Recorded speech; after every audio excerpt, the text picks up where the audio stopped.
الحمدللہ وکفا وسلام علی عبادہ الذین اصطفیٰ اما بعد۔ اللہ تعالیٰ نے قرآن کریم میں مہاجرین کی جن صفات کا بیان فرمایا اس کے مطابق یہ سب صفات خاص طور سے حضرات صحابہ کرام رضی اللہ عنہم میں پائی جاتی تھیں، اور ذکر ہو رہا تھا مسلمانوں کی پہلی ہجرت کا جو حبشہ کی طرف کی گئی، اور حبشہ میں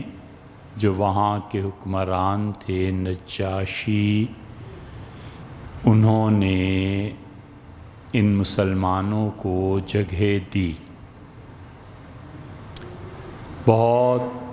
بڑے اور اکابر صحابہ کرام رضی اللہ عنہم ہجرت کر کے حبشہ گئے تھے،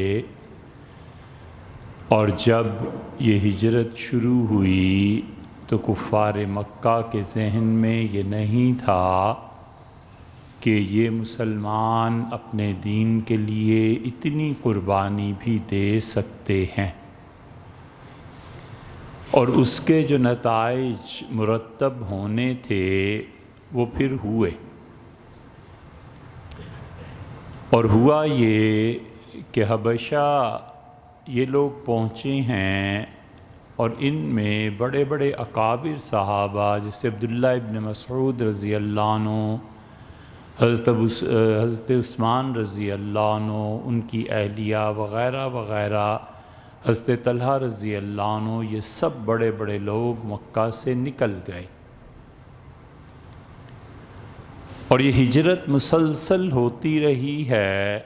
یہاں تک کہ رسول اللہ صلی اللہ علیہ وسلم کو مدینہ منورہ ہجرت کا حکم ہوا اور اجازت ملی۔ کفار مکہ نے سوچا کہ سب سے بڑی چیز جو ہمارے اور اہل حبشہ کے درمیان پائی جاتی ہے وہ آپس کی تجارت ہے، اور تجارتی قافلے وہاں سے آتے جاتے رہتے ہیں، تو بادشاہ کے پاس جایا جائے۔ چنانچہ حضرت خالد ابن ولید رضی اللہ عنہ کا بھائی عمار کہ کہتے ہیں کہ حسن اور خوبصورتی میں اس کی مثال نہیں ملتی تھی عربوں میں، اور دوسرے یہ عمر بن العاص رضی اللہ عنہ اور ان لوگوں پر مشتمل ایک وفد بھیجا گیا، اور جانتے تھے کہ حبشہ کے بادشاہ کو سب سے زیادہ جس چیز سے محبت ہے وہ چمڑے سے ہے، اور چمڑے کا بے دریغ وہاں پر استعمال ہوتا ہے، تو یہ بہت خوبصورت چمڑے کے بڑے بڑے ٹکڑے اس کے لیے تحفے میں لے گئے۔ اس سے تحفے کو قبول کیا اور بہت خوش ہوا چمڑا دیکھ کے، اور جب انہوں نے شکایت کی تو انہوں نے پہلے یہ کیا کہ وہاں پر جا کر عیسائی جو بڑے بڑے پادری تھے ان سے ملے اور ان کی خدمت میں تحفے پیش کی۔ یہ اہل مکہ کی عقل مندی تھی، کیونکہ وہ جانتے تھے کہ معاملہ خالصتاً مذہبی ہے، اور مذہب کے معاملے میں اگر مذہبی رہنما ساتھ نہ دیں تو پھر بادشاہ کا ساتھ دینا ذرا سا دشوار ہے، تو انہوں نے مذہب کے طریقے کو استعمال کیا، مذہب کا کارڈ سیاست اور ظلم کے لیے استعمال کیا، اور مذہب سے وگرنہ اہل مکہ کو کیا ایسا گہرا تعلق تھا۔ تو پادری جب رام ہو گئے اور دونوں ممالک کی مذہبی قیادت نے اتفاق کر لیا، تو اس کے بعد حبشہ کے بادشاہ کو چند دن میں انہوں نے چمڑے کے ٹکڑے اور یہ چیزیں وہ بہت خوش، اور اسے کہا کہ اصل بات یہ ہے کہ ہمارے ہاں کے کچھ لڑکے بے دین ہو گئے ہیں، اور یہ لڑکے ہیں، کچھ غلام ہیں، تو ہماری مملکت مکہ مکرمہ سے بھاگے ہوئے ہیں، آپ انہیں واپس کر دیں تاکہ ہم ان نالائقوں کو سبق سکھائیں۔ بادشاہ نے بات سنی اور مدبر آدمی تھا، اشتعال اور جذبات سے بالکل ایک طرف کو ہٹا ہوا۔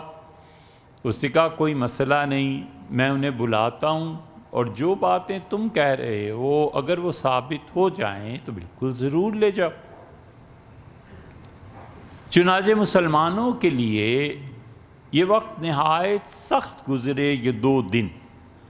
اور اس سے حکم دیا کہ تم سب لوگ کل آؤ اور کل آ کر میرے سامنے بیان کرو کہ کیوں آئے ہو اور کیا تمہارا مقصد۔ اور مسلمان پریشانی میں پڑ گئے، اور آخر سب نے اتفاق کیا کہ حضرت جعفر رضی اللہ عنہ ہماری طرف سے نمائندگی کریں گے اور سچ بولیں گے، اب جو بھی ہونا ہے ہو جائے۔ حضرت جعفر رضی اللہ عنہ تشریف لے گئے، پورے مسلمان ساتھ گئے، اور انہوں نے جا کر کہا کہ بادشاہ ہم یہ کام کرتے تھے، یہ کرتے تھے، یہ کرتے تھے،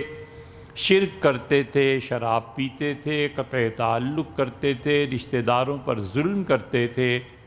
اور حتیٰ کہ اللہ کا ایک نیک بندہ میں مبعوث ہوا اور اس نے ان ساری باتوں سے منع کیا، اور ہمیں اس نے یہ کلمہ پڑھایا، اور جعفر رضی اللہ عنہ نے پوری تقریر کی۔ نجاشی خاموشی سے سنتا رہا، اور آخری بات اس نے کہی، اس سے کہا کہ ان لوگوں نے کوئی قصور نہیں کیا، جو لوگ اللہ کی طرف سے آتے ہیں وہ ایسی ہی چیزیں پیش کرتے ہیں۔ ان قوم کے بچوں نے ان چیزوں کو قبول کیا، اور ایک اچھا معاشرہ قائم کرنے کی جو تجویز دی ہے کہ لوگ سب ایسے ہو جائیں، تو اس میں کوئی قابل اعتراض بات نہیں، لہٰذا یہ واپس نہیں کیے جا سکتے۔ یہ میرے مہمان ہیں، میں ان کا میزبان ہوں، اور انہوں نے کہا جاؤ اور میرے ملک میں پوری آزادی سے رہو، اور کوئی بھی تکلیف پیش آ جائے تو مجھے شکایت کرنا۔ بڑے مایوس ہوئے۔ عمر بن العاص رضی اللہ عنہ کے ایک اور ترکیب سوجی، اور اگلے دن وہ بادشاہ کے ہاں پھر گئے، اور انہوں نے کہا کہ یہ صرف ہمارے مذہبی کے نہیں، ابراہیمی دین ہی کے خلاف نہیں ہے، عیسوی دین کے بھی خلاف، اور آپ کے دین کو بھی برا بھلا کہتے۔ چنانچہ اس سے دوبارہ بلایا۔ اب دوبارہ اور مشکل تھی کہ یا اللہ اب کیا آفت آئے گی، تو انہوں نے اس سے پوچھا کہ تمہارا حضرت عیسیٰ علیہ السلام کے متعلق کیا خیال ہے؟ اور عمر بن العاص سے کہا کہ جسے آپ خدا کا رشتہ دار مانتے ہیں، یہ اس مذہب کو کفر قرار دیتے ہیں، اور یہ ان کے بارے میں یہ آراء رکھتے ہیں کہ وہ اللہ کے بندے تھے اور رسول تھے علیہ السلام۔ حضرت جعفر رضی اللہ عنہ مسلمان دوبارہ گئے، اور انہوں نے جا کر پوری بات کہی، اور اس کے بعد انہوں نے نجاشی کو دیکھا۔ سورہ ابراہیم کی، سورہ مریم کی ابتدائی آیات انہوں نے پڑھی، حضرت عیسیٰ علیہ السلام کی ولادت کا واقعہ بھی جہاں آتا ہے۔ حضرت جعفر رضی اللہ عنہ کہتے تھے کہ ان کے پادری بھی رو رہے تھے اور بادشاہ بھی رو رہا تھا۔ بادشاہ جھکا اور زمین سے ایک تنکا اٹھایا نجاشی نے، اور اس سے کہا اللہ کی قسم عیسیٰ علیہ السلام اس تنکے کے برابر نہ کم تھے نہ زیادہ، حق بات کہی جعفر تم نے، اور چلے جاؤ اور امن سے رہو۔ مکہ والوں کا غصہ اور بڑھا۔ اب مہاجرت کی اور ہجرت کی ایک راہ کھل گئی تھی، یہاں تک کہ حضرت ابوبکر رضی اللہ عنہ نے ہجرت کا ارادہ کیا اور مکہ سے چل پڑے، اور ایک بہت بڑے کافر سردار نے انہیں روکا، کہا آپ کدھر جا رہے ہیں؟ ان کا ہجرت، ان کا کیوں؟ ان کا رہنے نہیں دیتے؟ وہ بھی کوئی شہر ہے جہاں ابوبکر ہجرت کر جائیں، آپ میرے ساتھ چلیں گے، میں ہجرت نہیں کرنے دوں۔ سیدنا عمر رضی اللہ عنہ دیکھا کہ گھر خالی ہو رہے، اور وہ اس وقت تک جاہلیت کے دور میں تھے۔ وہ تشریف لائے ایک اپنی عزیزہ کے گھر، اور اس کو کہا کہ تم کہاں جا رہی ہو؟ شوہر کہاں ہیں؟ ان کا کچھ چیزیں بازار سے لینے گئے ہیں، اور ہم نے یہ شہر چھوڑ دینا ہے۔ حضرت عمر رضی اللہ عنہ کی وہ عزیزہ رشتہ دار، وہ خاتون، انہیں بڑا تعلق تھا ان سے، اور ان سے کہا تم اس شہر کو چھوڑ جاؤ گی، کہاں جاؤ گی؟ ان کا جدھر بھی جائیں عمر، تم نے ہمارا رہنا محال کر دیا ہے، جس وقت دیکھو مار پیٹ ہے، جس وقت دیکھو ظلم ہم پہ ہے، ہم لوگ یہاں اب نہیں رہیں گے۔ سیدنا عمر رضی اللہ عنہ پلٹے اور وہ اس سارے گھر کو اجڑتے دیکھ کر ان کی آنکھوں میں آنسو آ گئے، اور ان کا شوہر جب واپس آیا تو اس نے کہا کہ کچھ پیش آیا؟ انہوں نے کہا ہاں اس طرح عمر آئے تھے اور یہ بات چیت ہوئی تھی۔ اس نے کہا اللہ کی قسم یہ خطاب کا بیٹا عمر جو ہے نا، اور ایک خطاب کا گدھا ہے، وہ گدھا اس گھر میں ایمان لا سکتا ہے، عمر ایمان نہیں لا سکتا۔ تم کہتی ہو اس کی آنکھوں میں نمی تھی، وہ تو ہمارے خون کا دشمن، اور یہ ہجرت ہو گئی۔ سیدنا عمر رضی اللہ عنہ کا اسلام اس کے بھی بعد کا ہے، سیدنا عمر رضی اللہ عنہ کا اسلام بعد میں ہے، یہ ہجرت حبشہ پہلے ہے، اور حبشہ میں جب یہ لوگ گئے ہیں آہستہ آہستہ راہ کھل گئی، حتیٰ کہ اہل مکہ کے لیے جب یہ وفد واپس آیا ہے تو انہوں نے کہا اس سے زیادہ سختی کرو، اس سے زیادہ تنگی دو انہیں اور تکلیف دو، تاکہ انہیں پتہ چل جائے کہ یہ نیا مذہب کچھ نہیں ہے۔ اور ان سب نے مل کر فیصلہ کر لیا کہ بنو ہاشم جتنے ہیں انہیں شیب ابی طالب میں بند کر دیا جائے۔ شیب ابی طالب جو ہے شین عین اور بے، یہ لفظ شیب ہے،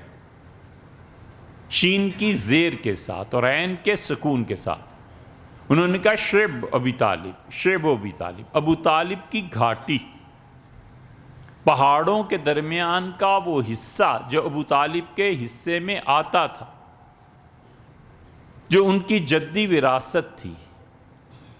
اور اس سے پہلے حضرت عبد المطلب کی جگہ تھی، اور یہیں رسول اللہ صلی اللہ علیہ وسلم پیدا بھی ہوئے تھے۔ شیب ابی طالب میں انہوں نے کہا محصور کر دو اور انہیں قیدی بنا دو، چنانچہ یہ سب لوگ قیدی بنا کیے گئے،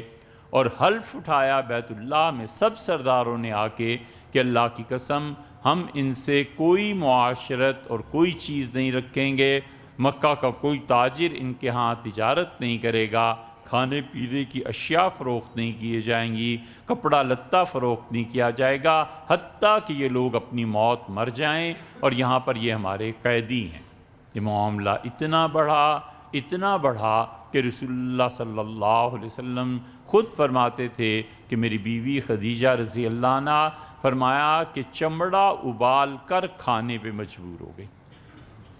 اور ہم درختوں کے پتے توڑتے تھے اور انہیں کھاتے تھے، اور شیب ابی طالب میں اتنا زیادہ یہ مقاطعہ اور یہ قید بڑھی کہ انہوں نے کوئی صورت نہیں تھی کہ یہاں پر کوئی آدمی پہنچ سکے۔ اکابر صحابہ کرام رضی اللہ عنہم اپنے قبیلوں کی وجہ سے مجبور تھے، وہ بھی نہیں آ سکتے تھے۔ حکیم ابن حزام حضرت خدیجہ رضی اللہ عنہ کے بھائی، ان میں کچھ نرمی تھی، اور وہ کبھی کبھی اونٹ پر سامان لاد کے اور اونٹوں کو ان کی وادی میں بھیج دیا کرتے تھے، اور پھر وہ بتاتے تھے لوگوں کو کہ اس طرح میں جا رہا تھا، غلطی ہو گئی، اور وہ سامان اتار دیا کرتے تھے۔ اگر کبھی کبھار یہ ہوتا تھا تو یہ حیلہ اور بہانہ تھا بنو ہاشم کی مدد کے لیے، ورنہ ہاشمی جتنے تھے وہ یہیں آ گئے۔ سیدہ فاطمہ بنت اسد، سیدنا علی رضی اللہ عنہ کی والدہ، وہ بھی یہیں تشریف لے آئیں،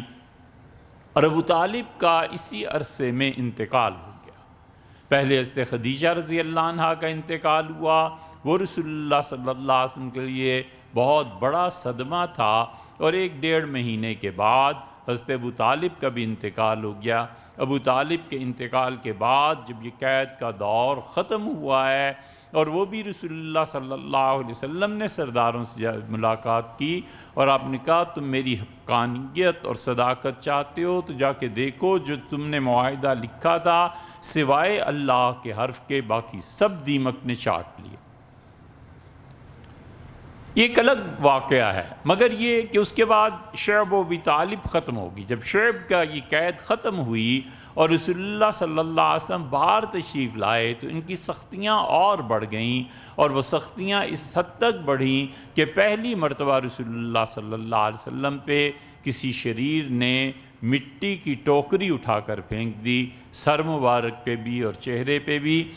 اور آپ اس عالم میں گھر تشریف لائے، اور حضرت زینب رضی اللہ عنہ نے صاحبزادی نے دیکھا اور اپنے والد کا سر دھلایا اور چہرہ مبارک صاف کیا اور رو پڑیں اور کہنے لگیں اب یہ کافر اتنے زیادہ سختیاں کرنے لگے ہیں کہ آپ کے چہرہ مبارک کو بھی نہیں چھوڑا۔ رسول اللہ صلی اللہ علیہ وسلم نے بس 2 جملے ارشاد فرمائے۔ ایک تو یہ فرمایا کہ آپ نے کہا کہ میری بیٹی غم نہ کر، اللہ کرے گا اچھے دن بھی آ جائیں گے۔ اور دوسری بات آپ نے فرمائی کہ جب تک حضرت زندہ تھے ابو طالب کسی کی ہمت نہیں تھی کہ میرے ساتھ یہ سلوک کرے جو آج انہوں نے میرے ساتھ کیا ہے۔ اب حالات کی سختی اور بڑھ رہی تھی اور ہجرت کرنا اس کا بھی دشوار ہو گیا، کیونکہ ہجرت کرنا خود اب مکہ والوں کی نظر میں آ گیا تھا، لوگوں کو پکڑتے تھے، مارتے تھے، یہاں تک کہ ایک صحابی رضی اللہ عنہ نے ہجرت کی اور ہجرت میں وہ ایک جگہ پر پہنچے تو انہوں نے اپنے بچوں سے کہا کہ بچوں میں بیمار ہو گیا ہوں اور میری چارپائی کو اٹھاؤ اور میں ہجرت ضرور کروں گا۔ ان کا انتقال ہو گیا راستے میں، اللہ نے آیت نازل کی اور اللہ نے فرمایا کہ وَإِن يَخْرُجْ مِن بَيْتِهِ مُهَاجِرًا، اور جب اپنے گھر سے ہجرت کی نیت کر کے نکلا ہے اور ثُمَّ يُدْرِكْهُ الْمَوْتُ، پھر راستے میں اسے موت آ گئی، فَقَدْ وَقَعَ أَجْرُهُ عَلَى اللَّهِ، اللہ کے ذمے رہا، اللہ نے اس کی ہجرت قبول کی اور اللہ اس ہجرت کا ثواب اس آدمی کو دے گا۔ اللہ نے اپنی ذمہ داری لی، یہ ہجرت ابھی جاری تھی ادھر اور ادھر شعب ابی طالب، اور رسول اللہ صلی اللہ علیہ وسلم سمجھ گئے کہ اب قریش کا سربراہ ابو لہب بن گیا۔ سارے بنو ہاشم نے مل کے جس شخصیت کا انتخاب کیا وہ ابو لہب تھا، اور ابو لہب کے متعلق سب جانتے تھے کہ اس کا کیا تعلق ہے، اور قریش جتنے باقی قبائل تھے وہ رکے ہوئے تھے اسلام قبول کرنے سے۔ رسول اللہ صلی اللہ علیہ وسلم ان کو برابر اسلام کی دعوت دیتے تھے، جاتے تھے، اور ہوا یہ کہ ابو لہب نے زور و شور سے مخالفت شروع کی۔ رسول اللہ صلی اللہ علیہ وسلم جس قبیلے کے پاس جاتے تھے ساتھ یہ بھی چلا جاتا تھا، حتیٰ کہ مینا اور حج کے موقع پہ آپ کسی کو سمجھاتے تھے تو آپ کی بات سننے کے بعد ابو لہب کہتا تھا یہ میرا بھتیجا ہے، عبداللہ کا بیٹا ہے اور یہ جھوٹا ہے، اس کی بات نہ ماننا۔ لوگ پریشان کہ ایک ہی خاندان کا بھتیجا یہ کہہ رہا ہے، چچا اس کو جھوٹا کہہ رہا ہے، جائیں کدھر؟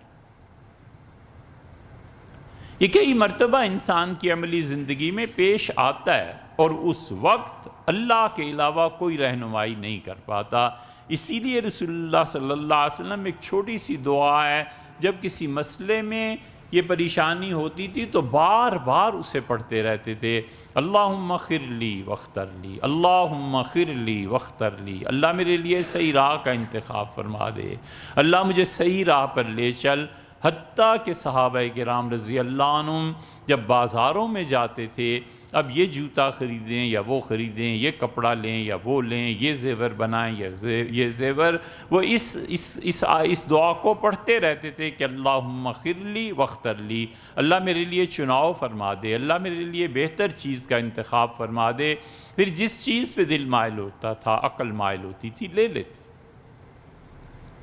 تو رسول اللہ صلی اللہ علیہ وسلم کے لیے اب انتخاب کیا رہ گیا تھا؟ چنانچہ اس موقع پر آپ طائف گئے اور طائف میں جا کر بڑے بڑے سرداروں سے ملے ہیں، اور آپ جانتے تھے کہ طائف ایک ایسی جگہ ہے جہاں پر پہنچ کے دین کا کام کیا جا سکتا ہے۔ طائف کے سرداروں نے رسول اللہ صلی اللہ علیہ وسلم کو مختلف جوابات دے دیے۔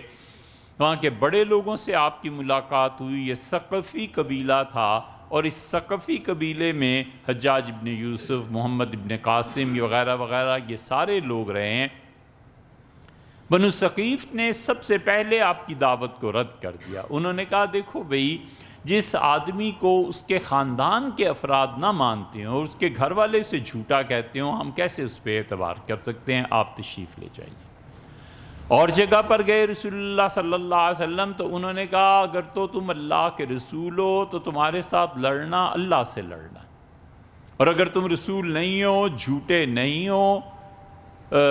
تم رسول نہیں ہو، جھوٹے ہو، تو اللہ کا عذاب تمہیں خود ہی نبٹ لے گا، مگر ہم تمہارے اس جھانسے میں نہیں آنے کہ تم چلے جاؤ۔ تیسری جگہ گئے اور وہاں وہ اتنے ظالم تھے کہ انہوں نے نہ صرف اس دعوت کو رد کیا انہوں نے اپنے بچوں کو ساتھ بھیج دیا. انہوں نے کہا اس کو پتھر مارو یہاں تک کہ ہماری بستی سے نکل جائے. ان پتھروں ہی کی وجہ سے رسول اللہ صلی اللہ علیہ وسلم ان کا خون بہا اور بہہ کر چپک گئے جوتے, چلنا دشوار ہو رہا تھا. ایک باغ تھا, حضرت زید رضی اللہ عنہ کہتے تھے میں ساتھ تھا, اور اس باغ میں ایک درخت کی جڑ میں رسول اللہ صلی اللہ علیہ وسلم لیٹ گئے, اور میں جوتے پاؤں سے الگ کرنا چاہتا تھا. خون کے چپکنے سے میں الگ نہیں کر پایا انہیں, مشکل سے انہیں الگ کیا. اور پھر میں نے دیکھا ادھر ادھر کہ کوئی چیز کوئی آئے. میں نے غلام کو دیکھا, وہ سمجھا یہ مہمان ہے تو انگور لے کر آیا. رسول اللہ صلی اللہ علیہ وسلم نے انگور کھائے, پانی پیا, اور اس سے پوچھا تم کس مذہب پہ ہو؟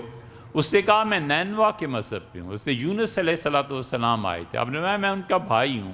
اور وہ بھی نبی تھے اور میں بھی نبی ہوں, اس اعتبار سے وہ میرے بھائی ہیں. تو اس آدمی نے بہت عزت اور اکرام کیا. حضرت زید رضی اللہ عنہ کہتے تھے کہ رسول اللہ صلی اللہ علیہ وسلم وہاں سے چلے. اسی لیے رسول اللہ صلی اللہ علیہ وسلم کو انگوروں سے ایک وجہ سے مناسبت بھی تھی ایک اس مشکل وقت میں, اور شاید اسی لیے جب اب مکہ فتح کر کے اس کے بعد واپس جا رہے تھے مدینہ منورہ, تو اسید رضی اللہ عنہ کو بلایا. 16, 17, 18 برس کا لڑکا. فرمایا میں آج رات سارا سوچتا رہا کہ مکہ نیا نیا فتح ہوا ہے, کس پہ اس کو گورنر حاکم بنا کر جاؤں. تو میں نے جتنے بھی نام پیش کیے اللہ کے سامنے, سب نام رد ہو گئے, بس تمہارے ہی بار بار کہا گیا کہ اس لڑکے کو بنا دو. رسول اللہ صلی اللہ علیہ وسلم نے فرمایا اسید 3 کام کرنے, اپنے لباس میں اور اپنے نوکروں کے لباس میں فرق نہ کرنا. جو خود پہنو گے غریبوں کو وہی پہناؤ. 2 روپے روز مکہ والوں سے وصول کر لینا, یہ تمہارے لیے جو ان کے ٹیکس سے پیسہ آئے گا یہ تمہارے لیے کافی ہو جائے. اور تیسرے فرمایا اپنے گھر میں انگور کی بیل لگانا, موٹے انگور, یہاں تک کہ وہ سوکیں اور تم انہیں منقع بنا لو, اور اس منقع سے پھر زکوٰۃ ادا کرنا اس مال کی جو تمہارے پاس اللہ نے دیا. وہ اگلے دن آئے, اہل مکہ کو جمع کیا حرم شریف میں, اور انہوں نے کہا دیکھ لو جو میرا کپڑا پہنا ہوا ہے یہی میرے غلام کا پہنا ہوا ہے, ہم دونوں برابر کی سطح پہ ہیں. حضور صلی اللہ علیہ وسلم نے مجھے یہ سکھایا. 2 روپے روزانہ مکہ والوں تمہاری حکومت میں جو ٹیکس جو چیزیں ہیں تجارت کی وصول کر لوں گا, اور گھر میں انگور کی بیل لگا کے آیا ہوں, حکم فرمایا تھا, اور انتظار میں ہوں. پھر ان کا انتقال جلدی ہو گیا تھا. لوگ کہتے ہیں ہم ان کے جنازے کی نماز پڑھ کے آ رہے تھے واپس, اور اطلاع آئی مدینہ منورہ سے کہ حضرت بکر رضی اللہ عنہ کا جنازہ بھی آج ہی ہوا ہے یا ان کی تدفین ہوئی ہے. چنانچہ رسول اللہ صلی اللہ علیہ وسلم طائف سے نکلے ہیں. اب مسئلہ یہ تھا کہ ہجرت آپ کی طائف کی طرف ہوتی, لیکن طائف میں کچھ حالات نہیں تھے. مہاجرین صحابہ کرام رضی اللہ عنہم آہستہ آہستہ بڑی تعداد میں حبشہ میں جمع ہو گئے. مکہ والوں نے شہر بند کر دیا,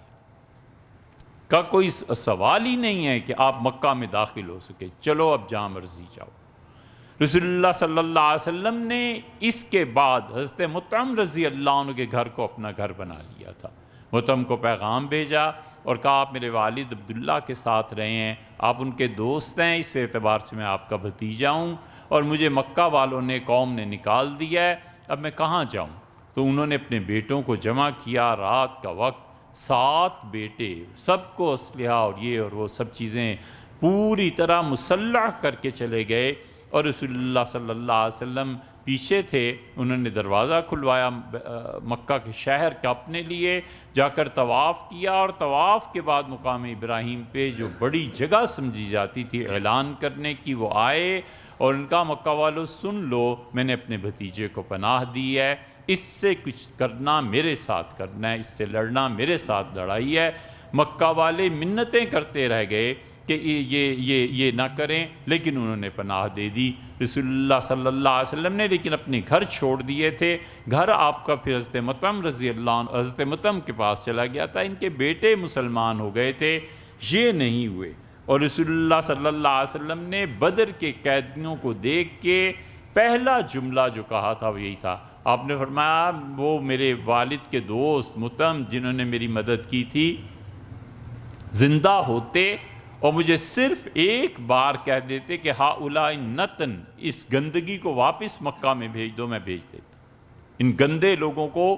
میں پلٹا دیتا، میں کوئی مطالبہ نہ کرتا۔ یہ ان کا اتنا بڑا احسان تھا، رسول اللہ صلی اللہ علیہ وسلم نے اس کا اعتراف کیا۔ اس کے بعد نبی کریم صلی اللہ علیہ وسلم کو اللہ نے ایک بہت بڑی چیز سے نوازا، اور وہ یہ کہ اہل مکہ جو داخل نہیں ہونے دے رہے تھے، جب فجر کا وقت ہوا تو رسول اللہ صلی اللہ علیہ وسلم نے اس جگہ پر جا کر فجر کی نماز پڑھائی صحابہ کرام رضی اللہ عنہ کو، مکہ مکرمہ میں آج جہاں پر مسجد جن واقع۔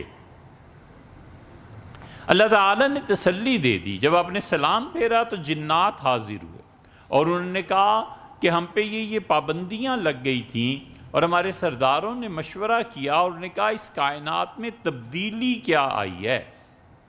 کیا چیز نئی پیش آ گئی ہے، ہم آسمان تک چلے جاتے تھے، اب یہ ستارے اوپر سے برستے ہیں، ہم پہ تبدیلی کیا آ گئی ہے، نکلو۔ اور انہوں نے کہا یہ تبدیلی ڈھونڈ رہے تھے ہم، آج یہاں سے گزرے ہیں، آپ کی قرات سنی ہے، ہم سمجھ گئے کہ یہ تبدیلی آئی ہے۔ رسول اللہ صلی اللہ علیہ وسلم نے اس کی تصدیق کی، وہاں پر جنات پہلی مرتبہ مسلمان ہوئے ہیں، اور رسول اللہ صلی اللہ علیہ وسلم کا پیغام لے کے وہ جنات کی طرف گئے ہیں۔ اللہ نے بتا دیا کہ اگر انسان آپ کی بات نہیں سن رہے، یہاں شہر والے آپ کو نکال رہے ہیں، پرواہ کی بات ہی نہیں ہے، ہم ایک پوری قوم آپ کے حوالے کر رہے ہیں، ہم ایک پوری قوم کو آپ کے دین پہ لا رہے ہیں، اس میں کیا ایسی بات ہے۔ اور رسول اللہ صلی اللہ علیہ وسلم کی ہجرت کے بعد اب یہ قصے شروع ہوئے، اور پھر رسول اللہ صلی اللہ علیہ وسلم نے ہجرت کی باتیں شروع کیں، اور مدینہ منورہ ہجرت، پھر حضرت عثمان رضی اللہ عنہ وغیرہ یہ ہجرت کر کے مدینہ منورہ پہنچے۔ اسی لیے امیر المومنین سیدنا عثمان رضی اللہ عنہ جب لوگوں کو بتاتے تھے اسلام کی بات تو بڑے فخر سے کہتے تھے کہ میں تیسرا ہوں خلافت میں، لیکن لوگوں دیکھو مجھ سے پہلے دو جو گزرے ہیں انہوں نے تو 2 ہجرتیں نہیں کی، 2 ہجرتیں تو اللہ نے مجھے دی ہیں، میں حبشہ بھی گیا ہوں اور حبشہ کے بعد میں مدینہ منورہ بھی گیا۔ اب مہاجر صحابہ رضی اللہ عنہم آہستہ آہستہ سوچتے رہے کہ رسول اللہ صلی اللہ علیہ وسلم کی ہجرت کب ہوگی۔ نبی کریم صلی اللہ علیہ وسلم کو خواب دکھایا گیا، اور آپ نے فرمایا میں نے دیکھا ہے کہ میری ہجرت ایسی زمین پہ ہوئی ہے جہاں بہت سے کھجوروں کے باغات ہیں، اور میں سمجھتا ہوں یا تو میری ہجرت یمامہ کی طرف ہو جائے گی یا میری ہجرت شام کی طرف ہو جائے گی، حتیٰ کہ اللہ نے مدینہ منورہ کی نشاندہی کی اور مہاجر صحابہ کرام رضی اللہ عنہ وہاں چلے گئے۔ ہجرت کی باقی چیزیں انشاءاللہ آئندہ بھی بیان